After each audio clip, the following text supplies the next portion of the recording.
দেখেন, আমি আজকে সব মিলিয়ে কয়েকজনের নাম এবং কোন পদে বিএনপির তিনি ছিলেন এবং কোন পদে নিয়োগ দেওয়া হলো বাই নেম আমি আপনাদের কাছে স্পেসিফিক উল্লেখ করছি। আপনারা রেকর্ড করছেন, অনেকে নোট করতে পারেন। বিএনপির আন্তর্জাতিক বিষয়ক সম্পাদক বিএনপির ছিলেন রাশেদুল হক। তাকে Bangladesh overseas employment and services লিমিটেডের ব্যবস্থাপনা পরিচালক করা হয়েছে, ম্যানেজিং ডাইরেক্টর। এটিএম আব্দুল বারী ড্যানি, তিনি সহধর্ম বিষয়ক সম্পাদক বিএনপির ছিলেন। তাকে বাংলাদেশ আভ্যন্তরীণ নৌ পরিবহন কর্পোরেশন, যেটাকে বিআইডব্লিউটিসি বলা হয়, ইনল্যান্ড ওয়াটার ট্রান্সপোর্ট কর্পোরেশন, তার চেয়ারম্যান বানানো হয়েছে। শামসুল আলম কথাটা বললাম, অ্যাডিশনাল সেক্রেটারি। আব্দুল খালেক, রংপুর বিভাগীয় বিএনপির সহ সাংগঠনিক সম্পাদক, তাকে নিয়োগ দেওয়া হয়েছে স্টিল ইঞ্জিনিয়ারিং কর্পোরেশনের, তাকে চেয়ারম্যান করা হয়েছে। স্বায়ত্তশাসিত সংস্থা, দেখলেন তো বিএনপির 31 দফার 9ম দফা পড়ে শোনালাম, স্বায়ত্তশাসিত বিধিবদ্ধ সাংবিধানিক কোনো সংস্থায় সম্পূর্ণ দলীয় সংকীর্ণতার ঊর্ধ্বে উঠে ওনারা করবেন।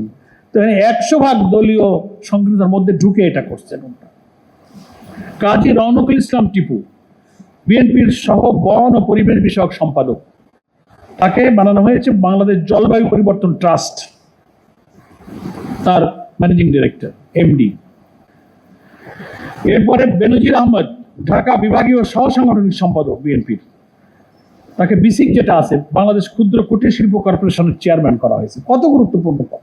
বাংলাদেশের সব জেলায় বিসিকের শিল্পনগরীগুলো আছে, সেখানে ছোট ক্ষুদ্র ইন্ডাস্ট্রি, সেখানে বিনিয়োগ, নানান বেনিফিশিয়ারি পার্টিকে চাঁদাবাজি, টেন্ডারবাজি, ভূমি দখল, এগুলোর মূল সে সমস্ত জায়গা বিনিয়োগ কর্তৃপক্ষ, মহেশখালী বিনিয়োগ কর্তৃপক্ষ, অমক কর্তৃপক্ষ, বিসিক, স্টিল ইঞ্জিনিয়ারিং কর্পোরেশন, আভ্যন্তরীণ নৌ চলাচল কর্তৃপক্ষ, সব জায়গায় হচ্ছে ব্যবসা। তো এগুলো আমরা শুনি, দেখি। আর আওয়ামী লীগের আমলের দলীয়করণ, দুর্নীতির মহা জমজমাট যে হাট বাজার বসাইছিল, এখন তো 5 মাসেই তো আমরা এখন সেই হাট বাজারের আলামত দেখতে পাচ্ছি। নেক্সট, শেষ হয়নি, আরো 6 জন আছে। মোসাদ্দেক হোসেন বুলবুল, খুব পরিচিত লোক, বিএনপি বন ও পরিবেশ বিষয়ক সম্পাদক, রাজশাহীর মেয়র ছিল, খেয়াল আছে তো আপনাদের। তাকে কোথায় বসিয়েছেন? বিএফআইডিসি, যেটাকে বলা হয় বন শিল্প উন্নয়ন কর্পোরেশন, এটা একটা সরকারের স্বায়ত্তশাসিত সংস্থা। Bangladesh forest industry development corporation, আর চেয়ারম্যান করা হয়েছে মোসাদ্দেক হোসেন বুলবুল। নেক্সট, মোহাম্মদ কামরুজ্জামান, সাবেক কেন্দ্রীয় সহসভাপতি, দপ্তর সম্পাদকের দায়িত্বপ্রাপ্ত ছিলেন যুব দলের, তাকে বাংলাদেশ জাতীয় সমাজ কল্যাণ পরিষদের নির্বাহী সচিব করা হয়েছে।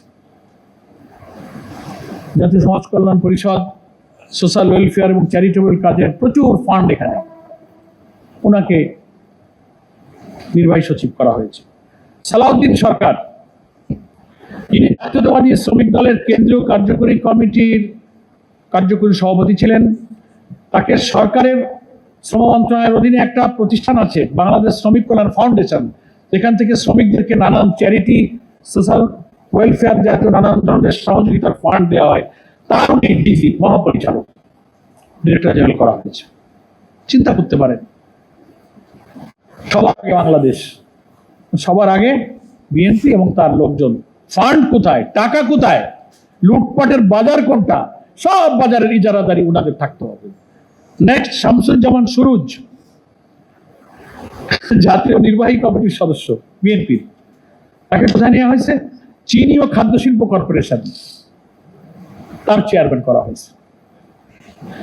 জাকির হোসেন সিদ্দিকী, সাবেক কেন্দ্রীয় সহসভাপতি যুব দলের, তাকে বাংলাদেশ তাঁত বোর্ডের চেয়ারম্যান, সব গুরুত্বপূর্ণ বড় বড় জায়গা, তাঁত বোর্ডের চেয়ারম্যান করা হয়েছে।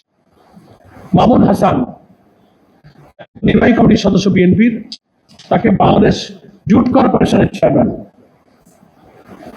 বিজেসি, জুট, চিনি, শিল্প, খাদ্য, আভ্যন্তরীণ নৌ চলাচল, বিসি, স্টিল ইঞ্জিনিয়ারিং, মোটামুটি হাট বাজার গুলো আর নাই, চাঁদাবাজির সব মার্কেট, যাদের স্লোগান হলো সবার আগে বাংলাদেশ, সবার আগে বিএনপি।